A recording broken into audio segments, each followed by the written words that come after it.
ನನ್ನ ಮಗನ ಯಾಕೋ ಕಣ್ಣೀರು, ಮಗ ಕಣ್ಣೆದ್ರಿಗಿಲ್ಲ, ಯಾಕೋ ಕಣ್ಣೀರು, ಯಾರೇನಂದ್ರು ಅನ್ನೋದನ್ನು ಹೇಳಲಿಲ್ಲ ನೀನು ನನಗೆ. ಹಿಂಗೆ ಮಧ್ಯಾಹ್ನದ ಬಿಸಿಲೊಳಗೆ ಹೋಗಿ ಸುಡು ನೆತ್ತಿಗೆ ಬಿಸಿಲು ಹತ್ಯದ, ನೆತ್ತಿಗೆ ಸುಡು ಬಿಸಿಲು ಹತ್ಯದ, ಹೋಗಿ ಬಟ್ಟೆ ತೊಳ್ಕೊಂಡು ಬರ್ತಿ ಅಂತ ನಿನ್ನ ಬಾವಿಗೆ ಕಳಿಸಿದ್ರ ಕಣ್ಣೀರು ಹಾಕೊಂತ ಕುಂತಿಲ್ಲೋ, ಯಾಕೋ ಎಲ್ಲರ ಹೋದಿ, ಯಾಕೆ ಮನೆಗೆ ಬರಲಿಲ್ಲ ಅಂತಕಿ ಬಟ್ಟೆಯನ್ನು ಉಚ್ಕೊಂಡು ಅಳಾಕತ್ತಾಳ. ಮಗ ಎಲ್ಲಿ ಹೋಗ್ಯಾನ? ಹೊಳ್ಳಿ ಮನೆಗೆ ಬರ್ಲಾರ್ದಂಗ ಎಲ್ಲಿಗೆ ಹೋದ್ರಿ ಮುಂದವ? ಕಜ್ರಿಗೆ ಹೋದ. ಎದಕ್ಕೆ ಹೋದ? ನಾನಿನ್ನ ಕೈಯೊಳಗ, ಯಾವ ಕೈಯೊಳಗ ಏನು ಜೋಳಿಗೆಯನ್ನು ಹಿಡ್ಕೊಂಡು ಭಿಕ್ಷೆಯನ್ನು ಬೇಡಿ ಮಣಿ ನಡೆಸ್ತಿದ್ನಲ್ಲ, ಅದೇ ಕೈಗಳಿಂದ ಒಂದಿಷ್ಟು ಅಕ್ಷರಾಭ್ಯಾಸವನ್ನು ಮಾಡಿ 4 ಜನ ಭಿಕ್ಷೆಯನ್ನು ಬೇಡಿಕೊಂಡು ತಿನ್ನುವಂಥವರ ಬದುಕನ್ನು ನೆಟ್ಟಗೆ ಮಾಡಬೇಕು ಅಂತ ಮಣಿಯನ್ನು ಬಿಟ್ಟು ಹೋದವ ಹಾನಗಲ್ ಕುಮಾರೇಶ. ತಾನು ಬದುಕಬೇಕನ್ನೋದಕ್ಕಲ್ಲ, ಮನೆಯ ಜವಾಬ್ದಾರಿ ತನ್ನ ಕಡೆಯಿಂದ ನಡೆಸಕ್ಕೆ ಅಕ್ಕಿರ್ಲಿಲ್ಲ ಅನ್ನೋ ಕಾರಣಕ್ಕಾಗೆಲ್ಲ, ಯಾರೋ ಬೇದ್ರು ಅನ್ನೋ ಸಲುವಾಗೆಲ್ಲ, ಬೇದ್ ಹೇಳಿದ್ದು ಬುದ್ಧಿಗೆ ಹೇಳಿದ್ರು, ನಕ್ಕು ಅಂತ ಹೇಳಿದ್ದು ಮನೆಯನ್ನು ಕೆಡಿಸೋದಕ್ಕೆ ಹೇಳಿದ್ರು ಅನ್ನೋ ಅರ್ಥದೊಳಗೆ ಬದುಕುವಂಥ ಹಾನಗಲ್ ಕುಮಾರೇಶ ಏನು ಮಾಡಿದ? ತನ್ನಂಗ ದುಡ್ಕೊಂಡು ಇದು ಬೇಡ್ಕೊಂಡು ತಿನ್ನುವಂಥವ್ರು ಇನ್ನು ಮೇಲೆ ದುಡ್ಕೊಂಡು ತಿನ್ನುವಂಗಾಗಲಿ ಅಂತ ತಿಳ್ಕೊಂಡು ಹೇಳಿ ಅವ ಮಣಿಯನ್ನು ಬಿಟ್ಟು ಹೋಗ್ತಾನೆ. ಕೇವಲ 11 ವರ್ಷದ ಮಗ. ನಮ್ಮ ಮಕ್ಕಳು ಮಣಿ ಬಿಟ್ಟು ಹೊಕ್ಕಾವ. ಎದಕ್ಕೆ ಹೊಕ್ಕಾವ್ರಿ? ಎದಕ್ಕೆ ಹೊಕ್ಕಾವ? ನಿಮಗೇನು ಹೇಳಬೇಕಾಗಿಲ್ಲ ಏನು? ನೋಡಿಲ್ಲ, ನೀನು ನಾ ಹೇಳಿದ್ದು ಕೊಡಿಸ್ಲಿಕ್ಕ ಅಂದ್ರೆ ನಾ ಮಣಿ ಬಿಟ್ಟ ಹೊಕ್ಕೇನೆ. ಎಲ್ಲಿಗೆ ಹೊಕ್ಕೇನೆ? ಮಾವನ ಮನೆಗೆ. ಏನು ಆಟ ಅಲ್ಲ, ಬೇರೆ ಏನು ಗೊತ್ತಿರ್ತಾವೆ. ಮಾವನ ಮನೆಗೆ ಹೋದ್ನ್ಯಾ, ಇಲ್ಲಿಕ್ಕಾದ್ರೆ ಮಗ್ಳ ಮನೆಗೆ ಹೋದ್ನ್ಯಾ, ಇಲ್ಲಿಕ್ಕಾದ್ರೆ ಯಾರ್ದಾರ ಮುಂದೆ ಹೋಗಿ ಪಿರಾದಿ ಹೇಳಿದ್ನ್ಯಾ. ಮತ್ತೇನು ಮಾಡೋದು?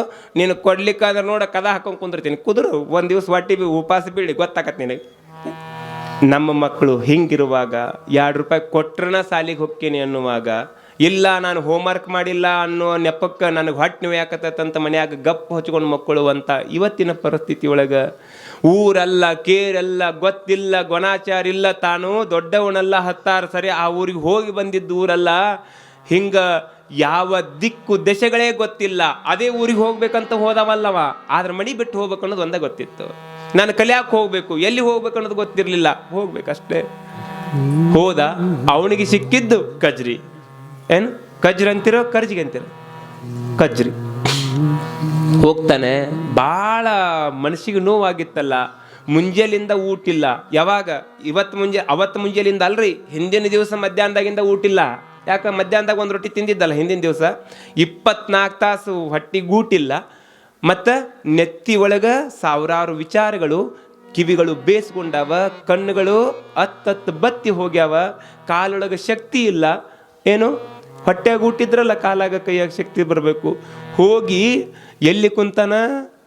ಆ ಕಜ್ರಿ ಅನ್ನೋ ಊರೊಳಗೆ, ಊರು ಮುಂದ್ಗಡೆಗೆ ಇರ್ತಕ್ಕಂಥ ಒಂದು ಗಿಡಕ್ಕೆ ಕೆಳಗಡೆ ಕಟ್ಟಿರ್ತಕ್ಕಂಥ ಕಟ್ಟಿ ಮೇಲೆ ಹೋಗಿ ಕೂತ್ಕೊಂಡಾನ ಕುಮಾರಪ್ಪ.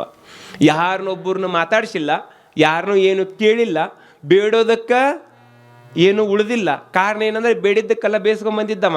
ಮತ್ತೊಬ್ಬರ ಮನೆಗೆ ಹೋಗಿ ಕೇಳಬೇಕು ಅನ್ನೋ ಪರಿಸ್ಥಿತಿ ಬಂದಿರಲಿಲ್ಲ. ಕುಂತಿದ್ದ, ಒಂದು ಕಡೆಗೆ ಹೊಟ್ಟೆ ಹಸ್ತಿತ್ತು, ಇನ್ನೊಂದು ಕಡೆಗೆ ಕಣ್ಣಾಗ ನೀರು ಬಂದು ಬತ್ತಿ ಹೋಗಿದ್ದು, ಮನಸ್ಸಿನೊಳಗೆ 100 ವಿಚಾರಗಳಿದ್ದು, ಮಣಿ ಬಿಟ್ಟು ಬಂದಿದ್ದು ನೋವು. ಒಂದು ಕಡೆಗೆ ಸಣ್ಣ ಮಗ, ಅವನ ಬಟ್ಟೆ ಹೆಂಗಿದ್ದು ಗೊತ್ತೈತೇನ್ರಿ? ಬರೀತಾರೆ ಇದ್ರೊಳಗೆ, ಏನೋ ತಲೆ ಮೇಲೆ ಒಂದು ಕಂಪದು ರುಮಾಲು ಸುತ್ಯಾನಂತ. ಅಂದ್ರೆ ನೀನೇನಂತೀರಿ? ಪೇಟ ಅಂತೀರೇನ್ರಿ? ಹಾಂ, ಕೆಂಪದೊಂದು ಪೇಟ ಸುತ್ಯಾನ, ನೇರು ಶರ್ಟ್ ಅಂಗಿ, ಬಿಳಿದ ನೇರು ಶರ್ಟ್ ಅಂಗಿ ಹಾಕ್ಕೊಂಡಾನ, ಕಚ್ಚಿ ದೋತ್ರ ಹಾಕ್ಯಾನ. ಏನು ಮತ್ತು ಕೊರಳೊಳಗೆ ಒಂದು ರುದ್ರಾಕ್ಷಿ ಸರ ಅದ, ಹಣಿ ಮೇಲೆ ಒಂದಿಷ್ಟು ಭಸ್ಮದ. ಇದೇ ಅವನ ಆಭರಣ, ಮತ್ತೊಂದು ಏನು ಇಲ್ಲ. ಕಾಲಾಗ ಚಪ್ಪಲಿ ಸೈಕಿಲ್ಲ. ನಡ್ಕೊಂತ ಹೋಗ್ಯಾನ. ಸಾಯಂಕಾಲ 3-3:30 ಆಗಿರಬೇಕು. ಹೋಗಿ ಕುಂತಾನ. ಹೋಗೋರು ಬರೋರೆಲ್ಲ ನೋಡ್ತಿದ್ರು. ಆ ಹುಡುಗನನ್ನು ಇಷ್ಟು ದಿವಸ ಅಲ್ಲಿ ಯಾರೂ ನೋಡಿರಲಿಲ್ಲ, ಯಾರಿಗೂ ಅದು ಬೇಕಾಗಿರಲಿಲ್ಲ ಕೇಳೋದು. ತಮ್ಮ ಕೆಲಸದಾಗಿದ್ರು. ಹೋಗೋರು ಬರೋರು, ಅಲ್ಲಿ ಕಟ್ಟಿ ಕೂತ್ಕೊಂಡು ಮಾತಾಡೋರು ಎಲ್ಲರೂ ನೋಡ್ತಿದ್ರು. ನೋಡಿದವ್ರು ಯಾರು ಅವನು ಹೋಗಿ ನೀ ಅವರಮ್ಮ ಅಂತ ಕೇಳಿರಲಿಲ್ಲ. ಯಾವುದೋ ಅಪರೂಪಕ್ಕೆ ಅಲ್ಲಿರ್ತಕ್ಕಂಥ ರಾಚಯ್ಯ ಅನ್ನುವಂಥ ವ್ಯಕ್ತಿ ಹಿಂಗೆ ಅಡ್ಡಾಡ್ಕೊಂತ ಎಲ್ಲಿಗೆ ಹೊಂಟಿದ್ದ, ಹೊಲಕ್ಕನೋ ಎದಕ್ಕೋ ಹೋಗುವ. ಇಲ್ಲಿ ನಿಮ್ಮ ಸಂಬಂಧಿಕರದಾರೇನು? ಯಾರದಾರ ಮಣಿ ಮೊಮ್ಮಗದಿ ಏನು? ಬ್ಯಾರೆ ಊರಿಂದ ಬಂದಿ ಏನು? ನಿನಗೆ ಯಾರು ಏನಾರ ಅಂದಾರೇನು? ನೋಡ್ರಿ ಅವನ ಪ್ರಶ್ನೆಗಳು. ಅಥವಾ ಮನೆಯಾಗ ಏನಾರ ನ್ಯಾಯ ಆಡಿ ಬಂದಿ ಏನು? ಜಗಳ ಆಡಿ ಬಂದಿ ಏನು? ಕೇಳಿದರು, ಪರಿಪರಿಯಾಗಿ ಕೇಳಿದ. ಯಾವುದಕ್ಕೂ ಉತ್ತರ ಕೊಡಲಿಲ್ಲ ಹಾನಗಲ್ ಕುಮಾರೇಶ. ಮುಂದೆ ಒಂದು ಮಾತನ್ನು ಹೇಳ್ತಾನ ಆ ರಾಚಯ್ಯ, ಏನಾರ ಒಂದು ಸಾಧನೆ ಮಾಡ್ಬೇಕಂತ ಮಣಿ ಬಿಟ್ಟು ಬಂದಿ ಏನು ಅಂತ ಕೇಳಿದಾಗ ತಟ್ಟನ ಏನು ತಲೆಯನ್ನು ಎತ್ತಿ ಹೇಳ್ತಾನ, ಹೌದು, ಈಗ ನೀವು ಸರಿಯಾಗಿ ಪ್ರಶ್ನೆಯನ್ನು ಕೇಳಿರಿ. ನಾನು ಏನಾರ ಸಾಧನೆ ಮಾಡ್ಬೇಕಂತ ಮಣಿ ಬಿಟ್ಟು ಬಂದಿದ್ದೆ ಹೊರತು ನಾನು ನ್ಯಾಯ ಮಾಡಿ ಮಣಿ ಬಿಟ್ಟು ಬಂದಿಲ್ಲ. ಏನಾರು ಸಾಧನೆ ಮಾಡ್ಬೇಕಂತದೆ. ಏನು ಸಾಧನೆ ಮಾಡ್ತಿ? ಇಲ್ಲ, ನಾನು ಕಲಿಬೇಕಂತ ಮಾಡೀನಿ. ಏನು ಕಲಿತಿ? ಏನಾರ ಯಾಕಾಗಲ್ದಕ್ಕೆ ನಾ ಅಕ್ಷರಾಭ್ಯಾಸ ಕಲಿಬೇಕಾಗ್ಯದ. ಕಲಿತವರು ಚಲೋ ರೀತಿ ಒಳಗೆ ಬದುಕಬಹುದಂತ, ಕಲಿತವರು 4 ಮಂದಿಗೆ ನೆಳ್ಳು ಕೊಡ್ಬೋದಂತ, ಕಲಿತವರು 4 ಮಂದಿಗೆ ಬುದ್ಧಿ ಹೇಳುವಂಗ ಆಗ್ಬೋದಂತ. ಆ ಕಾರಣಕ್ಕೆ ನಾನೇನಾದ್ರೂ ಕಲಿಬೇಕಾಗ್ಯದ. ನನ್ನ ಕಾಲ ಮೇಲೆ ನಾನು ಸ್ವಂತ ದುಡಿದು ಗಳಿಸುವಂಗ ನಾನು ಆಗಬೇಕಾಗ್ಯದ. 10 ಜನರಿಗೆ ನಾನೊಂದು ದಾರಿ ದೀಪ ಆಗಬೇಕಾಗ್ಯದ. ನನಗೊಂದಿಷ್ಟು ಅಕ್ಷರಾಭ್ಯಾಸ ಬೇಕು. ಹೌದು, ಏನು ಮನ್ಯಾಗ ಆಸ್ತಿ ಇಲ್ಲ ಅಂತ ಬಂದವ್ರನ್ನ, ಮನ್ಯಾಗ ಆಸ್ತಿ ಕೊಡ್ಲಿಲ್ಲ ಅಂತ ಬಂದವ್ರು ನೋಡೇನಿ. ತಂದೆ ತಾಯಿಗಳು ಮಾತು ಕೇಳಲಾರ್ದ ಶಟ್ಕೊಂಡು ಬಂದವ್ರನ್ನ ಕೇಳೇನಿ. ಇಲ್ಲ, ಅಣ್ಣ ತಮ್ಮಂದಿರು ಗುದ್ದಾಡಿ ಮಣಿ ಬಿಟ್ಟು ಬಂದಿದ್ದನ್ನು ನೋಡೇನಿ. ಇಷ್ಟು ದಿವಸ ನನ್ನ ಜೀವನದೊಳಗೆ ನಾನು ಏನಾದರೂ ಸಾಧನೆ ಮಾಡ್ಬೇಕಂತ ಮಣಿ ಬಿಟ್ಟು ಬಂದಿದ್ದು ನೀನು ಒಬ್ಬನೇ ಇರಬೇಕು. ಆ ಕಾರಣಕ್ಕಾಗಿ ನಿನ್ನನ್ನು ಎಲ್ಲಿ ಕಳ್ಸಂಗಿಲ್ಲ, ನನ್ನ ಮನೆಯಾಗಿ ಇಟ್ಕೊತೀನಿ. ನೋಡ್ರಿ, ಆ ಅಜ್ಜ ಎಷ್ಟು ಚಂದ ಕೇಳ್ತಾನಲ್ಲ, ಎಷ್ಟು ಚಂದ ಕೇಳ್ತಾನೆ. ಏನು ನಿನ್ನ ಹೆಸರು? ನನ್ನ ಹೆಸರು ಹಾಲಯ್ಯ ಅಂತ ಕರೀತಾರೆ. ನಿನ್ನ ಮುಖ ನೋಡಿದ್ರು ಹಂಗೆ ಅನಿಸ್ತೈತಲ್ಲಪ್ಪ. ಎಷ್ಟು ಹಾಲುಗಲ್ಲದ ಹಸುಳೆ ಅದಿ, ಎಷ್ಟು ಲಕ್ಷಣ ಅದಿ, ಕಲಿಬೇಕಂತ ಬಂದು ನಿನ್ನ ನೋಡಿದ್ರೆ ನಿನ್ನೊಳಗೆ ಏನೂ ಕಲ್ಮಶ ಇಲ್ಲ. ನೀನು ನನ್ನ ಮನೆಯೊಳಗೆ ಇರ್ಬೋದೇನು? ನೋಡ್ರಿ, ಯಾರ ಮನೆಯೊಳಗೆ ಇರುದಾದ್ರೆ ಇರು, ಇದ್ಲಿಕ್ಕಂದ್ರೆ ಹೊತ್ತು ಹೊಂಡ್ರು ಅನ್ನೋರ ಭಾಳ ಮಂದಿ. ಅವ ವಯಸ್ಸಾದ ಅಜ್ಜ ಅಂತಾನ, ನಿಂದ ಅಭ್ಯಂತರ ಇರಲಿಲ್ಲ ಅಂದ್ರೆ ನನ್ನ ಮನೆಯೊಳಗೆ ನೀ ಇರ್ಬೋದೇನು? ಅವಾಗ ಅವ ಅಂತಾನ, ನಂದು ಅಭ್ಯಂತರ ಐತಿ ಅಂತಾನ. ನೋಡ್ರಿ ಕುಮಾರೇಶ, ಯಾರು ಯಾಕಿರುವಲ್ರಕ್ಕ ಮನೆಗೆ ಕರ್ಕೊಂಡು ಹೋದ್ರೆ ಸಾಕು ಅನ್ನುವ ಪರಿಸ್ಥಿತಿ ಒಳಗೆ ಅವ ಅದಾನ.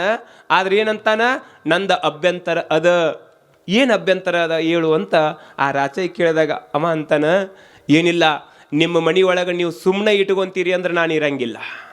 ನಾನು ಸಣ್ಣವ, ಮಣಿಯನ್ನು ಬಿಟ್ಟು ಬಂದವ, ಏನೋ ಒಂದು ಓದ್ತೇನೆ ಅನ್ನೋ ಕಾರಣಕ್ಕಾಗಿ ನೀವು ಸುಮ್ಮನೆ ಮನೆಯಾಗಿ ಇಟ್ಕೊಂತೀರಿ ಅಂದ್ರೆ ನಾನು ಇರಂಗಿಲ್ಲ.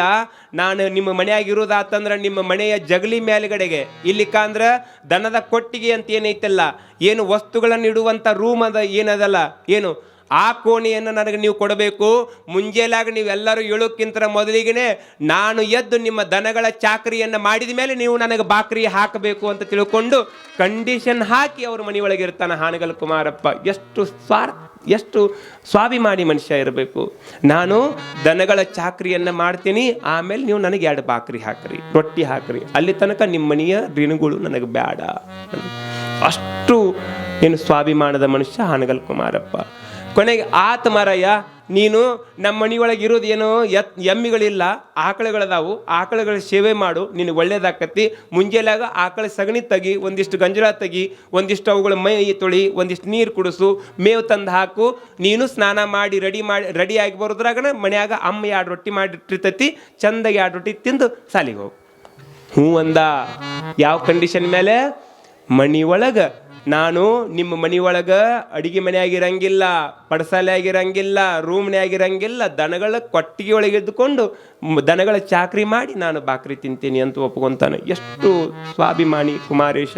ಅವನ ಜೀವನನೇ ನಮಗೊಂದು ಆದರ್ಶ ಆಗಬೇಕು.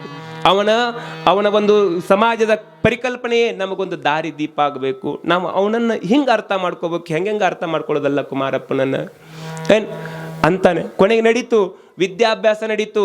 ಅಲ್ಲಿ ಏನು ಮಹಾದೇವ್ ಜೋಗಳೆ ಪಂತ್ ಅಂತ ಬರ್ತಾರೆ. ಏನು ಜೋಗಳೆ ಪಂತ್ ಅಂತ ಮರಾಠರ ಪಕ್ಕಿ ಏನು ಅವರು ಅಲ್ಲಿ ಕಜ್ರಿ ಒಳಗೆ ಶಾಲೆಯನ್ನು ಕಲ್ತವ್ರಿದ್ರು, ಶಾಲೆಯನ್ನು ನಡೆಸ್ತಿದ್ರು. ಅಲ್ಲಿ ಹೋಗಿ ನನಗೆ ಒಂದಿಷ್ಟು ಏನು ಮಾಡ್ತಾರೆ, ನಿಮ್ಮ ಭಾಷೆದಾಗ ಹೇಳ್ಬೇಕಂದ್ರೆ ಅಡ್ಮಿಷನ್ ಮಾಡ್ತಾರೆ, ಅವನಿಗೆ ಪ್ರವೇಶವನ್ನು ಕಲ್ಪಿಸಿಕೊಡ್ತಾರೆ. ಅಲ್ಲಿ ಹೋಗಿ ಅಭ್ಯಾಸವನ್ನು ಮಾಡಕತ್ತ. ಕಲಿಬೇಕಂತಲೇ ಹೋದವ. ಅಲ್ಲಿ ಕಲಿಯೋದಕ್ಕೆ ಅವಕಾಶ ಸಿಕ್ಕದ, ಇರೋದಕ್ಕೆ ಮನೆ ಸಿಕ್ಕದ, ಮಾಡೋದಕ್ಕೆ ಕೆಲಸ ಸಿಕ್ಕದ, ಹೊಟ್ಟೆ ತುಂಬ ಊಟ ಆಗಾಕತ್ತದ. ಮುಂದೆ ಕಲಿಯಾಕ ಚಲೋ ಮಾಡಿದ. ಮತ್ತು ಒಬ್ಬೊಬ್ಬರು ವಾರದ ಮನೆಯವರು ಇವತ್ತು ನಮ್ಮ ಮನೆಗೆ ಬಂದು ನೀ ಪ್ರಸಾದ ಮಾಡ್ಕೊಂಡು ಹೋಗ್ಬೇಕನ್ನೋರ ಮನೆಗೆ ಹೋಗ್ತಿದ್ದ. ಅವರ ಮನೆಯೊಳಗೆ ಪ್ರಸಾದ ಮಾಡಿಕೊಂಡು ಅವ್ರಿಗೆ ಒಳ್ಳೇದಾಗಲಿ ಅಂತ ಹರಿಸಿ ಬರ್ತಿದ್ದ. ಹಿಂಗೆ ಊರಿಗೆ ಒಪ್ಪುವಂಥ ಮಗನಾಗಿ ಪರಿಣಮಿಸಿದ ಹಾನಗಲ್ ಕುಮಾರೇಶ. ಕೇವಲ 11 ವರ್ಷದ ಮಗುವಾಗಿ ಹೋಗಿದ್ನಲ್ಲ, 14-15 ವರ್ಷ ಅನ್ನೋದ್ರಾಗನ, 4-5 ವರ್ಷ ಅನ್ನೋದ್ರಾಗನ ಅವಾಗಿನ 7ನೇತೆ ಕಲಿತು ಬಿಟ್ಟ. ನೋಡು, ಅವಾಗಿನ 7ನೇ ಶಾಲೆಯನ್ನು ಕಲಿತು ಬಿಟ್ಟ. 7ನೇ ಕಲಿದಂದ್ರೆ ಅವಾಗ ಅದನ್ನ ಏನು ಕರೀತಿದ್ರು ಅಂದ್ರೆ ಮುಲ್ಕಿ ಪರೀಕ್ಷೆ ಅಂತ ಕರೀತಿದ್ರು. ಅವಾಗ ಬ್ರಿಟಿಷರ ಕಾಲಕ್ಕೆ ಮುಲ್ಕಿ ಪರೀಕ್ಷೆ ಒಳಗೆ ಪಾಸ್ ಆಗಿಬಿಟ್ರೆ ಇವತ್ತಾಗ IAS KS ಪಾಸ್ ಆಗೋದಷ್ಟು ಸಲೀಸಿರ್ಲಿಲ್ಲ. ಅವಾಗ 7ನೇ ಪಾಸ್ ಆಗಿಬಿಟ್ರೆ ಅದಕ್ಕೆ ಗೌರ್ಮೆಂಟ್ ಜಾಬ್. ಅವಾಗ ಬ್ರಿಟಿಷರ್ ಗೌರ್ಮೆಂಟ್ದೊಳಗೆ ಜಾಬ್. ಅದು ಸಾಲಿ ಮಾಸ್ತರ್ ಅಂತಾರೆ ಸಿಗ್ತಿತ್ತು, ಪೋಸ್ಟ್ ಮಾಸ್ತರ್ ಅಂತಾರೆ ಸಿಗ್ತಿತ್ತು, ಕಡಿಕ ಕಲೆಕ್ಟರ್ ಅಂತಾರೆ ಸಿಗ್ತಿತ್ತು, ಏನೋ ಒಂದು ಒಟ್ಟು 7ನೇ ಪಾಸ್ ಆಗ್ಯಾನಂದ್ರೆ ಅವಂಗೊಂದು ನೌಕರಿಪ್ಪ ಆ ಲೆಕ್ಕಕ್ಕೆ ಇತ್ತು. ಅದರೊಳಗೆ ಹೆಂಗೆ ಆಗ್ಬಿಟ್ಟಿತ್ತು ಅಂದ್ರೆ ಓದೋ ಹುಡುಗರೊಳಗೆ ಎಂಥ ಶಾನೆ ಇದ್ದ ಹಾನಗಲ್ ಕುಮಾರಪ್ಪ ಅಂದ್ರೆ ಸ್ವತಃ ಮಾಸ್ತರ್ ಅನ್ಕೊಂತಿದ್ರು. ನಾನು ಕಲಿಸಿರ್ತಕ್ಕಂಥ ಹುಡುಗರೊಳಗೆ ಯಾರು ಶಾನ್ಯಾರ ಅಕ್ಕಾರೋ ಬಿಡ್ತಾರೋ ಗೊತ್ತಿಲ್ಲ, ಆದ್ರೆ ಈ ಹಾಲಯ್ಯ ಹಾನಗಲ್ ಕುಮಾರಪ್ಪ ಮಾತ್ರ ಶಾನೆ ಹಾಕಾನ, ನನ್ನ ಹೆಸರನ್ನು ಶಾಶ್ವತವಾಗಿ ಉಳಿಸ್ತಾನಂತ ಕಲಿಸೋ ಮಾಸ್ತರಿಗೆ ಯಾರ ಮೇಲೆ ನಂಬಿಕೆ ಇತ್ತು? ಈ ಹಾಲಯ್ಯನ ಮೇಲೆ ನಂಬಿಕೆ ಇತ್ತು. ನಾನು ಸ್ವಲ್ಪ ಸ್ಪೀಡ್ ಹೇಳ್ತೀನಿ ಕತಿ. ನಾಳೆ ಒಂದೇ ದಿವಸ ಇಲ್ಲ, ನಾಡ್ದು ಹಾನಗಲ್ ಕುಮಾರಪ್ಪನ ಪಟ್ಟಾಧಿಕಾರ ಸಂದರ್ಭ ಬರ್ತೈತಿ. ಇನ್ನೂ ಚರಿತ್ರೆ ಭಾಳ ಐತಿ. ನಾಳೆ ಬಂದು ಮತ್ತೆ ಅಜ್ಜವ್ರು ಮುಂದುವರಿಸ್ತಾರೆ. ಮುಂದೆ ಏನಾಗತ್ತೆ, 7ನೇ ಪರೀಕ್ಷೆ ಬರೆಯುವಂಥ ಸಂದರ್ಭ ಬಿಡ್ತು. 7ನೇ ಪರೀಕ್ಷೆ ಬರೆಯೋದಕ್ಕೆ ಅವಾಗ ಎಲ್ಲಿಗೆ ಹೋಗಬೇಕಾಗಿತ್ತು ಅಂದ್ರೆ, ಮುಲ್ಕಿ ಪರೀಕ್ಷೆ ಬರೆಯೋದಕ್ಕೆ ಎಲ್ಲಿಗೆ ಹೋಗಬೇಕಾಗಿತ್ತು ಅಂದ್ರೆ ಧಾರವಾಡ. ಎಲ್ಲಿಯ ಕಜ್ರಿ, ಎಲ್ಲಿಯ ಧಾರವಾಡ. ನೀವು ಗೂಗಲ್ನಾಗ ಸರ್ಚ್ ಮಾಡಿ ನೋಡ್ರಿ, ಮ್ಯಾಪ್ನೊಳಗೆ 120 ಕಿಲೋಮೀಟ್ರ್ ಅದ. ಇವತ್ತಿನ ಕಾಲಕ್ಕೆ 120 ಕಿಲೋಮೀಟ್ರ್. ಅದ್ರಾಗನ ಚಲೋ ಗಾಡಿಗಳು ಬಂದಾವ, ತಾಸಿಗೆ 120 ಕಿಲೋಮೀಟ್ರ್ ಹೋಗಿಬಿಡ್ಬೋದು, ಮಾತಾಡ್ಕೋಂತನ ಹೋಗಿಬಿಡ್ಬೋದು ಆದ್ರೆ ಅವತ್ತಿನ ಪರಿಸ್ಥಿತಿ ಹಂಗಿರಲಿಲ್ಲ. ಹೆಂಗಿತ್ತು? ನಡ್ಕೋಂತನ ಹೋಗ್ಬೇಕಾಗಿತ್ತು. ಹಾನಗಲ್ ಕುಮಾರೇಶನ ಜೊತೆಗೆ ನಮ್ಮಪ್ಪ ಕುಮಾರಪ್ಪನ ಜೊತೆಗೆ ಅವಾಗಿನ ಸಂದರ್ಭದೊಳಗೆ 4-6 ಮಂದಿ ಹುಡುಗರು ಕಲೆ ಹಾಕಿದ್ರು. ಯಾರ್ಯಾರು? ಊರು ಗೌಡ್ರು ಮಗ, ಅಥವಾ ಒಂದಿಷ್ಟು ಶ್ರೀಮಂತರ ಮಗ, ಇಲ್ಲಿಕಂದ್ರೆ ಕುಲಕರ್ಣಿಯರ ಮಗ, ಇಲ್ಲ ಒಂದಿಷ್ಟು ಆಸ್ತಿ ಚಲೋ ಇದ್ದವ್ರ ಮಕ್ಕಳು ಒಂದು 4-5 ಮಂದಿ 7ನೇ ಕಲಿಯುವಷ್ಟರ ಮಟ್ಟಿಗೆ ಕಲಿಯಾಕತ್ತಿದ್ರು. ಉಳಿಕೆದವರೆಲ್ಲ ನಮ್ಮ ಮನ್ಯಾಗ ಮಾಡಕ್ಕೆ ಕೆಲಸ ಭಾಳ ಅದಾವು, ನನ್ನ ಮಗ ಕಲಿತೇನು ದೊಡ್ಡ ನೌಕರಿ ಹಿಡಿದೈತಿ, ಮನ್ಯಾಗ ಕೆಲ್ಸಕ್ಕೆ ಇರುವಲ್ದಕ್ಕಂತ ಸಣ್ಣ ವಯಸ್ಸಿನಾಗ ಹುಡುಗರನ್ನ ಕೆಲ್ಸಕ್ಕೆ ಹಚ್ಚಿಬಿಡ್ತಿದ್ರು. ಇರೋದ 4-5 ಮಂದಿ ಹುಡುಗರು. ಅದ್ರೊಳಗನ ಮುಲ್ಕಿ ಪರೀಕ್ಷೆ ಒಳಗೆ ಪಾಸ್ ಆಗಬಹುದು ಅಂತ ಯಾರಿಗೆ ನಂಬಿಕೆ ಐತಿ? ಯಾರ ಮೇಲೆ ನಂಬಿಕೆ ಐತಿ? ಕುಮಾರೇಶ ಪಾಸ್ ಅಕ್ಕನಂತ ಸ್ವತಃ ಕಲಿಸಿರ್ತಕ್ಕಂಥ ಮಾಸ್ತರಿಗೆ ನಂಬಿಕೆ ಐತಿ. ಊರೊಳಗೆ ಎಲ್ಲರೂ ಕೂಡಿ ಮೀಟಿಂಗ್ ಮಾಡಿದರು. ಏನಂಥೇಳಿ, ಆ 4-5 ಹುಡುಗರನ್ನ ಹೆಂಗಾರ ಮಾಡಿ ಎಲ್ಲಿ ಕಳಿಸೋದು? ಧಾರವಾಡ ಕಳಿಸೋದು, ಪರೀಕ್ಷೆ ಬರೆಯಕ್ಕೆ ಕಳಿಸೋದು. ಇದ್ದವರೆಲ್ಲ ನನ್ನ ಮಗ ಬಸ್ಸಿಗೆ, ಅವಾಗ ಬಸ್ ಅಂದ್ರೆ ಏನೋ ಅಪರೂಪಕ್ಕೆ ವಾರಕ್ಕೊಂದೋ ಅಥವಾ ವಾರಕ್ಕೆ 2 ದಿವ್ಸಕ್ಕೆ ಒಂದು ರಾಣೆಬೆನ್ನೂರು ಮ್ಯಾಲಿಂದ ಹಾವೇರಿ ಮ್ಯಾಲೆ ಹಾಸಿ ಹುಬ್ಳಿ ಧಾರವಾಡಕ್ಕೆ ಹೋಗ್ಬೇಕಂದ್ರೆ ದೊಡ್ಡದವಾಗ. ಇಲ್ಲ ಅಂದ್ರೆ ಮತ್ತು ರಾಣೆಬೆನ್ನೂರಿಂದ ಹುಬ್ಳಿಗೆ ಹೋಗ್ಬೇಕು, ಟ್ರೈನ್ ಇಳಿಬೇಕು, ಅಲ್ಲಿಂದ ಧಾರವಾಡಕ್ಕೆ ನಡ್ಕೊಂತ ಹೋಗ್ಬೇಕು. ಪರಿಸ್ಥಿತಿ ಹಂಗಿತ್ತು. ಏನಾಗ್ಬಿಡ್ತು, ಇದ್ದವ್ರು ನನ್ನ ಮಕ್ಕಳು ಹೋಗ್ವಲ್ರಕ್ಕ ಕಲಿವಲ್ರಕ್ಕ ಅಂತ ಕೈ ತುಂಬ ರೊಕ್ಕ ಕೊಟ್ಟು ಕಳಿಸಿದ್ರು. ಆದ್ರೆ ಕುಮಾರಪ್ಪನಿಗೆ ಅವತ್ತ ರೊಕ್ಕಿರಲಿಲ್ಲ. ಹೋದ್ರೆ 1 ವಾರ ಗಂಟ್ಲೆ ಎಕ್ಸಾಮ್ ಬರೆಯಾಕೆ ಎಲ್ಲಿರ್ಬೇಕು ಅನ್ನೋದು ಗೊತ್ತಿರಲಿಲ್ಲ. ಹೆಂಗಾಗಿರ್ಬೇಕು ಪರಿಸ್ಥಿತಿ? ಹಾಗೆ ಯೋಚನೆ ಮಾಡಿರಿ ನೋಡೋಣ. ನಿಮ್ಮ ಮಕ್ಕಳನ್ನ ಇಲ್ಲೇ ರಾಣೆಬೆನ್ನೂರಕ್ಕೆ ಏನಾರ ತರ ಕಳಿಸಿದ್ರೆ 10 ಸತ ಫೋನ್ ಮಾಡ್ತೀರಿ, ಹೌದಾ? ಸಾಲಿಗೆ ಹೋದ ಮಗ ಹೊಳ್ಳಿ ಸಾಯಂಕಾಲ ಬರ್ಲಿಕ್ಕೆ ಅಂದ್ರೆ 10 ಸತ ಯಾರನ್ನಾರ ಕೇಳ್ತೀರಿ, ನನ್ನ ಮಗ ನಿಮ್ಮ ಮನೆ ಮುಂದೆ ಹಾಸಿ ಹೋದ್ನೇನೋ, ಬಂದಿದ್ದೇನೋ, ಕಡಿಗೆ ಮಾಸ್ತರ್ನಾರ ಫೋನ್ ಹಚ್ಚಿ ಬೈಯು ಮಂದಿ ನೀವು, ಸರಿಯಾಗಿ ಕಳಿಸ್ಕೊಡಕ್ಕೆ ಬರ್ತೈತಿಲ್ಲ ನನ್ನ ಮಗನ ಅಂತೇಳಿ. ಅವೇನು ಮಾಸ್ತರ್ ಸಾಲಿ ಕಲಿಯಾಕೆ ಬಂದಿದ್ನೋ, ನಿಮ್ಮ ಮಗನ ಮನೆ ಕಳ್ಸಕ್ಕೆ ಬಂದಿದ್ನೋ ಗೊತ್ತಿಲ್ಲ ನನಗೆ. ಆದ್ರೆ ಎಷ್ಟು ನೋವು ಅನಿಸಿರ್ಬಾರ್ದು ಒಂದು ಕಡೆಗೆ.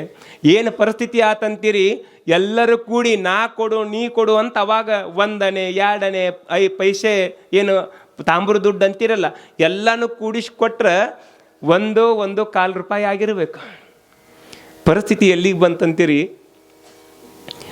ಇಲ್ಲಿಂದ ಕಜ್ರಿಯಿಂದ ಬಸ್ಸಿಗೆ ಹೋಗಿ ಧಾರವಾಡಕ್ಕೆ ಇಳಿದ್ರೆ 1 ವಾರ ಧಾರವಾಡದಾಗ ಎಕ್ಸಾಮ್ ಕಟ್ಟಾಕ ಫೀಸ್ ಇರಲಿಲ್ಲ, ಉಣ್ಣಾಕ ಊಟ ಇರಲಿಲ್ಲ. ಆ ಪರಿಸ್ಥಿತಿ, ಹೌದಾ? ನಡ್ಕೊಂತ ಹೋದ್ರೆ ಅಲ್ಲಿ ಫೀಸ್ ಕಟ್ಬೋದು, 1 ವಾರ ಉಳ್ಕೋಬೋದು, ಊಟ ಮಾಡ್ಬೋದು. ಇಲ್ಲ ಬಸ್ಸಿಗೆ ಹೋದ್ರೆ ಅದು ಇಲ್ಲ, ಇದು ಇದ್ರೆ ಅದಿಲ್ಲ. ಯಾವ್ದಾರ ಒಂದು ಮಾಡಬೇಕು, 2 ಅಂಕರು ಹಾಕಿರಲಿಲ್ಲ. ಬಸ್ಸಿಗೆ ಹೋಗಿ ಪರೀಕ್ಷೆ ಬರೆಯಕ್ಕೆ ಹಾಕಿರಲಿಲ್ಲ. ಏನು ಮಾಡಿದ, ಎಕ್ಸಾಮ್ನ ಬರೀಲೇಬೇಕು ಅಂತ ತಿಳ್ಕೊಂಡು ಹೇಳಿ ಆ ಸುತ್ತಮುತ್ತಲಿರ್ತಕ್ಕಂಥ ತನ್ನ ವಯಸ್ಸಿನ ಹುಡುಗರನ್ನ ಏನು ಕೂಡ ಹಾಕ್ಕೊಂಡು ನಡ್ಕೊತ ಹೊಂಟ. ಎಷ್ಟನೇ ವಯಸ್ಸಿನ ಹುಡುಗ? 15 ವರ್ಷದ ಹುಡುಗ. ಎಕ್ಸಾಮಕ್ಕೆ ನಾನು ಬರೀಲೇಬೇಕು ಅಂತ ತಿಳ್ಕೊಂಡು ಹೇಳಿ ಕರ್ಕೊಂಡು ನಡ್ಕೊತ ಹೊಂಟ. ಯಾರು ಕರೆದು ಊಟ ಹಾಕಬೇಕು, ಎಲ್ಲಿ ಬೇಡಬೇಕು ಅನ್ನೋ ಸ್ವಭಾವ ಅಂಕರು ಸುಟ್ಟು ಹೋಗ್ಬಿಟ್ಟೈತದ. ಎಲ್ಲಿ ಬೇದ ತಕ್ಷಣ ಯಾವಾಗ ಜೋಳಿಗೆ ಬಿಟ್ಟನಲ್ಲ ಅದು ಸುಟ್ಟು ಹೋಗ್ಬಿಟ್ಟೈತಿ. ಇನ್ನೊಬ್ರ ಮಂದಿ ಕೈ ಒಡ್ಡೋದಂಕರು ಇಲ್ಲ. ಇನ್ನ ಇದ್ದಿದ್ರಾಗ ಉಣ್ಬೇಕಂದ್ರೆ ರೊಕ್ಕ ಕೊರತಿ, ಕಡಿಕ ರಾತ್ರಿ ಆಗಲಿ ಒಂದು ಮಾಡಿ ನಡ್ಕೊಂತ ಹೊಕ್ಕನ. ಪರಿಸ್ಥಿತಿ ಹೆಂಗಾಗಿತ್ತಂದ್ರೆ ದಿವ್ಸಕ್ಕೆ 30 ಕಿಲೋಮೀಟ್ರು 25 ಕಿಲೋಮೀಟ್ರು ನಡ್ಕೊಂತ ಹೋಗ್ತೈತಿ. 15 ವರ್ಷದ ಹುಡುಗ ಹೋಗಿ ಧಾರವಾಡ ಮುಟ್ಟೋದಕ್ಕೂ ಮರನೇ ದಿವಸ ಎಕ್ಸಾಮ್ ಬರೋದಕ್ಕೂ ಹೋಗಿ ಮುಟ್ಟಿ ಮಲ್ಕೊಂತಾನ. ಊಟಿಲ್ಲ, ನೀರು ಕುಡಿದು ಹಿಂಗೆ ಸಾಲಿಗುಡಿ ಒಳಗನ ತಂಪತ್ನ್ಯಾಗ ಹೋಗಿ ಮಕ್ಕೊಂಡ. ತಣ್ಣನೆಯ ಕಲ್ಲು ಮೇಲೆ ಮಕ್ಕೊಂಡಿದ್ನಲ್ಲ, ನಡೆದ ಆಯಾಸ ಒಂದು ಕಡೆಗೆ, ಊಟ ಇರ್ಲಾರ್ದು ಒಂದು ಕಡೆಗೆ, ನೀರಿನ ದಾಹದ ಕಾರಣಕ್ಕಾಗಿ ನೀರು ಕುಡಿದಿದ್ನಲ್ಲ, ಮೈಗೆ ನೀರು ಹತ್ತಿದ್ವು. ರಾತ್ರಿ ಚಳಿ ಜ್ವರ ಬಂದವು. ನಿಮಗೆ ಗೊತ್ತಿರಲಿ ಎಷ್ಟು ಪರಿಸ್ಥಿತಿ ವಜ್ಜ ಆತಂದ್ರೆ, ಹೊತ್ತು ಒಂಟ್ರ ಎಕ್ಸಾಮ್ ಐತಿ, ಹೋಗಿ ಎದ್ದು ಮುಖ ತೊಳ್ಕೊಬೇಕಂತಾನ, ನೀರು ಮುಟ್ಟಕ್ಕಾಗವಲ್ದು, ಅಷ್ಟು ಚಳಿ ಮೈಗೆ ಹತ್ತದ. ಎದ್ದು ಕುಂದ್ರಾಕಾಗವಲ್ದು, ತುಟಿಗಳೆಲ್ಲ ಒಣಗ್ಯಾವ, ಕಣ್ಣೆಲ್ಲ ಸುಕ್ಕಾಗ್ಯಾವ, ಕೈ ಒಳಗೆ ಶಕ್ತಿ ಇಲ್ಲ, ಹೊಟ್ಟಿ ಒಳಗೆ ಊಟಿಲ್ಲ. ಎದ್ದು ಹೋಗಿ ಔಷಧ ತೊಗೊಂಬರ್ತೇನೆ ಅಂದ್ರೆ ಮತ್ತೊಂದು ರೊಕ್ಕಿಲ್ಲ. ಕುತ್ಕೊಂಡ ಅಲ್ಲೇ ಗಿಡಕ್ಕೆ ಕುತ್ಕೊಂಡ. ಅವನಿಗೆ ವಾರಿಗೆ ವಯಸ್ಸಿನ ಹುಡುಗರೆಲ್ಲ ಏನೇನೋ ಹೋಗಿ ತಿಂದು ಬಂದು ಮುಖ ತೊಳ್ಕೊಂಡು ಒಂದಿಷ್ಟು ಹೋಗಿ ಕುತ್ಕೊಂಡು ಎಕ್ಸಾಮ್ ಬರೀಬೇಕಂತ ಕಾತುರದಿಂದ ಅವ್ರು ಹೊಕ್ಕಿದ್ರು. ಊಟನೂ ಮಾಡಲಿಲ್ಲ, ಏನೂ ಇಲ್ಲ. ಅದೇ ತಂಪಿನ ನೀರನ್ನು ತಗೊಂಡು ಮುಖ ತೊಳ್ಕೊಂಡು ಹೋಗಿ ಹಸದ ಹೊಟ್ಟಿ ಒಳಗೆ ಆ ಕ್ಲಾಸ್ನ್ಯಾಗ ಕುಂತಾನ. ಪೆನ್ ತಗೊಂಡು ಬರೆಯಕ್ಕಾಗವಲ್ದ ಹಾನಗಲ್ ಕುಮಾರಪ್ಪಗ. ಹೆಂಗ ಬರೀಬೇಕಂತ ಗುದ್ದಾಡ್ತಾನಲ್ಲ, ಹಂಗಂಗ ಮೈಯೊಳಗೆ ಏನು ಜ್ವರ ಜಾಸ್ತಿ ಅಕ್ಕವ, ಬೆವರು ಬಿಡಾಕ್ ಚಲೋ ಅಕ್ಕತಿ, ಏನು ಮಾಡ್ಬೇಕು ಅನ್ನೋದು ಗೊತ್ತಾಗಂಗಿಲ್ಲ. ಸರಿಗೆ ಹೋಗಿ ಎದ್ದು ಹೇಳ್ಬೇಕಂತಾನ, ಹೇಳಾಕ ಸೈಕ ಶಕ್ತಿ ಬರವಲ್ದು. ಕುಂತ ಊರಲ್ಲ ಕೇರಿಯಲ್ಲ, ನನ್ನ ನೋವು ಯಾರಿಗೆ ಎಕ್ಸಾಮ್ ಹಾಲ್ನಾಗ ಅಂತ ತಿಳ್ಕೊಂಡು ಹೇಳಿ ಕುತ್ಕೊಂಡ. ಕಡಿಕ ಅವನ ವಯಸ್ಸಿನ ಹುಡುಗರು ಅವಕ್ಕೇನು ಗೊತ್ತಾಗಬೇಕು ಪಾಪ, ಇನ್ನೊಬ್ಬರು ಕಷ್ಟ ನಷ್ಟ. ಅವ್ರಂತಾರ, ನನಗೆ ಈ ಪ್ರಶ್ನೆ ಕೂತ್ರ ಗೊತ್ತಿಲ್ಲ, ನೀ ಹೇಳು ಅಂತ ಇವ್ರಂತಕ್ಕೆ ಬಂದ್ರ. ಇವನ ಜೊತೆಗೆ ಹೋದಂಥವ್ರು, ನೀ ನನಗೆ ಉತ್ತರ ಹೇಳಿದನು. ಕುಮಾರೇಶ ತನಗ ಬರೆಯಕ್ಕಾಗವಲ್ದು, ಆದ್ರೆ ಅವಾಗೂ ಸಹಿತ ಸಮಾಜದ ಕಣ್ಣೀರನ್ನು ಒರೆಸೋದಕ್ಕೆ ಎಷ್ಟು ಸನ್ನದ್ಧಾಗಿದ್ದ ಅಂದ್ರೆ, ತನ್ನ ಕೊರಳೊಳಗಿರ್ತಕ್ಕಂಥ ಲಿಂಗಪ್ಪನನ್ನು ನಮಸ್ಕಾರ ಮಾಡಿ ಹೇಳ್ತಾನ, ದೇವರ ನೀನು ನನಗೆ ಕಷ್ಟ ಕೊಟ್ರೆ ನಾನು ನನ್ನ ಕೈಲಿ ಎಷ್ಟು ಸಾಧ್ಯ ಆಕೈತಿ ಅದು ಸಮಾಜದ ಸೇವೆಯನ್ನು ಮಾಡಬೇಕಂತ ಸನ್ನದ್ಧನಾಗೋದಕ್ಕೆ ಮನಿ ಬಿಟ್ಟು ಬಂದವ. ನನಗೆ ಬರೆಯೋಕ್ಕಾಗದಿದ್ದರೇನಾತು, ನನ್ನ ಮುಂದಿದ್ದಂಥ ನನ್ನ ಸ್ನೇಹಿತರಿಗಾದರೂ ಹೇಳಿ ಬರೆಸಿ ಅವ್ರನ್ನ ಪಾಸ್ ಮಾಡಿಸ್ತೀನಿ ಅಂತ ಗಟ್ಟಿಯಾಗಿ ಅವ್ರಿಗೆ ಹೇಳಿದ.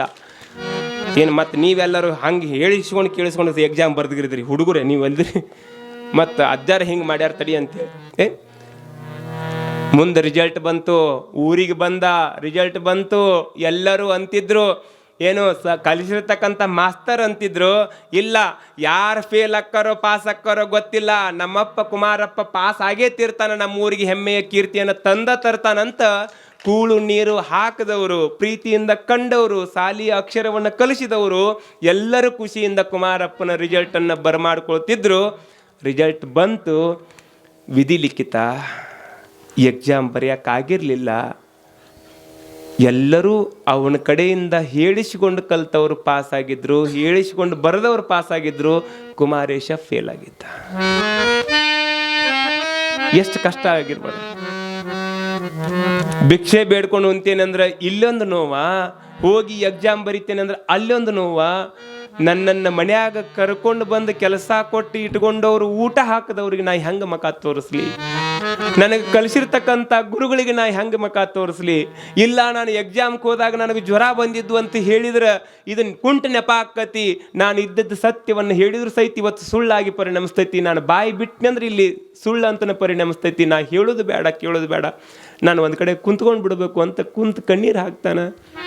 ಕೊನೆಗೆ ಗುರುಗಳು ಬರ್ತಾರ, ಕಲಿಸಿರ್ತಕ್ಕಂಥ ಗುರುಗಳು ಜೋಗಳೇಪಂತವ್ರು ಬಂದಂತಾರ, ತಮ್ಮ ನೀನು ಫೇಲ್ ಆಗಿ ಅಂತ ನನಗೇನು ನೋವಿಲ್ಲಪ್ಪ, ಇನ್ನೊಮ್ಮೆ ಕಟ್ಟಿ ಬರಿ ಅಂತ ಇನ್ನೊಂದು ಅವಕಾಶ ಸಿಗತೈತಿ. ನೀ ಪಾಸ್ ಆಗುವಂಥ ಹುಡುಗನ ಅಪರೂಪಕ್ಕೆ ನಿನಗ ಏನಾಗೈತಿ, ಫೇಲ್ ಆಗುವ ದುರ್ವಿಧಿ ಬಂದೈತಿ, ಚಿಂತೆ ಮಾಡಬೇಡ ಅಂತ ಸಮಾಧಾನ ಮಾಡಕ್ಕೆ ಹೋಗ್ತಾರ. ಯಾರಿಗೂ ತಲೆ ಎತ್ತಿ ತೋರಿಸೋದಕ್ಕೆ ಮನಸ್ಸಾಗಲಿಲ್ಲ. ಎಲ್ಲರಿಗೂ ಉದ್ದಗ ಸಾಷ್ಟಾಂಗ ನಮಸ್ಕಾರ ಹಾಕಿ ನಮ್ಮಪ್ಪ ಕುಮಾರಪ್ಪ ಅಂತಾನ, ನನ್ನ ಋಣ ತೀರ್ತು ಅನಿಸ್ತ ಕಾಣಿಸುತ್ತ. ಅದಕ್ಕೆ ನನ್ನ ರಿಸಲ್ಟ್ ಫೇಲ್ ಆಗುವಂಗಾಗೈತಿ. ಇಷ್ಟು ದಿವಸ ನನಗೆ ಕರೆದು ಊಟ ಹಾಕಿದ್ದಕ್ಕಾಗಿ, ನನಗೆ ಅಕ್ಷರಾಭ್ಯಾಸವನ್ನು ಕೊಟ್ಟಿದ್ದಕ್ಕಾಗಿ ನಿಮ್ಮೂರಿಗೆ ನಾನು ಚಿನ್ನಋಣಿಯಾಗಿರ್ತೇನೆ ಅಂತ ತಿಳ್ಕೊಂಡು ಹೇಳಿ ಊರಿಗೇ ಸಾಷ್ಟಾಂಗ ನಮಸ್ಕಾರ ಹಾಕಿ ಇನ್ನು ಮೇಲೆ ನಾನು ಇಲ್ಲಿ ಇರಂಗಿಲ್ಲ, ನಾನು ಲಿಂಗದಹಳ್ಳಿಗೆ ಹೋಗ್ತೀನಿ ಅಂತ ನನ್ನಪ್ಪ ಬಿಟ್ಟು ಲಿಂಗದಹಳ್ಳಿಗೆ ಹೋಗ್ತಾನೆ. ಏನು ಹೋಗಿದ್ದು ದೊಡ್ಡ ಸಾಧನೆ ಅಂತೀರೇನು? ಫೇಲ್ ಆಗ್ಯಾನ ಹೋಗ್ಯಾನ ಅಂತ ನೀವು ಅಂತೀರಿ. ಲಿಂಗದಹಳ್ಳಿಗೆ ಹೋದಾದ ಮೇಲೆ ಏನು ಮಾಡಿದ? ಯಾಕೆ ಲಿಂಗದಹಳ್ಳಿಗೆ ಹೋದ? ತನ್ನ ಅದು ಕಲಿಸಿರ್ತಕ್ಕಂಥ ಊರನ್ನು ಬಿಟ್ಟು ಯಾಕೆ ಲಿಂಗದಹಳ್ಳಿಗೆ ಹೋದ ಅನ್ನೋದು ನಿಮ್ಗೆ ಇವತ್ತು ಹೇಳಲ್ಲ, ನಾಳೆ ಹೇಳ್ತೇವೆ. ಅಲ್ಲಿ ಹೋಗಿ ಭಾಳ ದೊಡ್ಡ ಕೆಲಸ ಕಾರ್ಯವನ್ನು ಮಾಡ್ತಾನೆ. ಅಲ್ಲೇ ತಾಯಿಯ ಅವನ ಋಣಾನುಬಂಧ ಹರಿತದೆ. ಅದು ನಿಮಗೆಲ್ಲ ಗೊತ್ತಿದೆ. ಆ ಘಟನೆಯನ್ನು ನನ್ನ ಕಡೆಯಿಂದ ಹೇಳಕ್ಕಂಕೂ ಸಾಧ್ಯ ಇಲ್ಲ. ಯಾಕಂದ್ರೆ ನಾನು ತಾಯಿಯನ್ನು ಬಿಟ್ಟು ಬಂದವ. ನನ್ನ ತಾಯಿ ನನ್ನ ಸಲುವಾಗಿ ಎಷ್ಟು ಹಂಬಲಿಸ್ತಾಳ, ಹೊಣಲಿಸ್ತಾಳ ನನಗೆ ಗೊತ್ತದೆ. ನಾನು ಆ ನೋವನ್ನು ಮತ್ತೊಮ್ಮೆ ನೆನಪು ಮಾಡ್ಕೊಳಕ್ಕೆ ಒಲ್ಲೆ. ಒಂದಂಕ್ರು ನಾವು ಇಲ್ಲಿ ವಿಚಾರ ಮಾಡಬೇಕು. ಅವತ್ತ ಟಿ.ಡಿ. ಕೊಟ್ಪ ಗ್ರಾಮದೊಳಗೆ ಆ ಮನುಷ್ಯ ಏನಾರು ಬೈದೆ ಇದ್ದಿದ್ರೆ ಹಾನಗಲ್ ಕುಮಾರಪ್ಪ ಜೋಳಿಗೆಯನ್ನು ಬಿಟ್ಟು ಹೋಗಿ ಕಲಿತಿರ್ಲಿಲ್ಲ. ಅಲ್ಲೇನಾದರೂ 7ನೇ ಕುಮಾರಪ್ಪ ಫೇಲ್ ಆಗದೆ ಇದ್ರ ಇವತ್ತು ನಮ್ಮ ವೀರಶೈವ ಲಿಂಗಾಯತ ಸಮಾಜ ಪಾಸ್ ಆಗಾಕಿರ್ಲಿಲ್ಲ. ಅವತ್ತಮ್ಮ ಫೇಲ್ ಆಗ್ಯಾನಂತ ನಾವೆಲ್ಲ ಪಾಸ್ ಆಗೀವಿ. ನಿಮಗೆಲ್ಲ ಗೊತ್ತಿರಲಿ, ನಮ್ಮೂರಿಗೆ ಕೀರ್ತಿ ಬಂದದೆ. ಅವತ್ತು ಫೇಲ್ ಆಗಿದ್ದನ್ನು ತಾನು ತನಗ ನೋವು ಅಂತ ತಿಳ್ಕೊಳ್ಳಿಲ್ಲ. ನಾನೇನಾದರೂ ಸಾಧನೆ ಮಾಡಿ ತೋರಿಸ್ಬೇಕಂತ ಛಲವನ್ನು ಇಟ್ಟುಕೊಂಡು ಎಲ್ಲಿಗೆ ಬಂದ? ಲಿಂಗದಹಳ್ಳಿಗೆ ಬಂದ. ಆ ನಂತರ ಅವನ ಪ್ರತಿಯೊಂದು ಕಾರ್ಯವೂ ಸಹಿತ ಹೊಸದೊಂದು ದಿಗಂತದತ್ತ ಅವನನ್ನು ಕೊಂಡು ಹೋಯ್ತದೆ, ಸಮಾಜವನ್ನು ಕೊಂಡು ಹೋಯ್ತದೆ. ಆ ಇತಿಹಾಸವನ್ನು ನಾಳಿನ ದಿವಸ ನಿಮಗಿಲ್ಲಿ ಪುರಾಣಿಕರು ಹೇಳ್ತಾರೆ. ಅದನ್ನು ತಾವು ಭಕ್ತಿ ಶ್ರದ್ಧೆಯಿಂದ ಕೇಳಬೇಕು. ಉಳಿಕೆದವರು ಕೇಳ್ತಾರೋ ಇಲ್ಲೋ ಗೊತ್ತಿಲ್ಲ. ನಮ್ಮೂರಿನ ನಮ್ಮ ಸ್ವಾಮಿಗಳ ಚರಿತ್ರೆಯನ್ನು ಸುತ್ತಮುತ್ತಲು 10 ಹಳ್ಳಿಯವರು ಕೇಳಿ ಪುಣ್ಯ ಪಡ್ಕೊತಾರ. ನಮ್ಮೂರನ್ನವರು ನಾವು ಸುಮ್ಮನೆ ಕುಂದ್ರೋದು ಬೇಡ, ನಮ್ಮ ಅಪ್ಪನ ಚರಿತ್ರೆ ನಮಗೆ ಗೊತ್ತಿರಬೇಕನ್ನೋ ಕಾರಣಕ್ಕಾಗಿ ನೀವೆಲ್ಲ ಕೇಳಿ ತಿಳ್ಕೋಬೇಕು. ಭಾಳ ಭಕ್ತಿ ಶ್ರದ್ಧೆಯಿಂದ ತಾವೆಲ್ಲರೂ ನಾಳೆಯಿಂದ ಹೆಚ್ಚಿನ ಸಂಖ್ಯೆ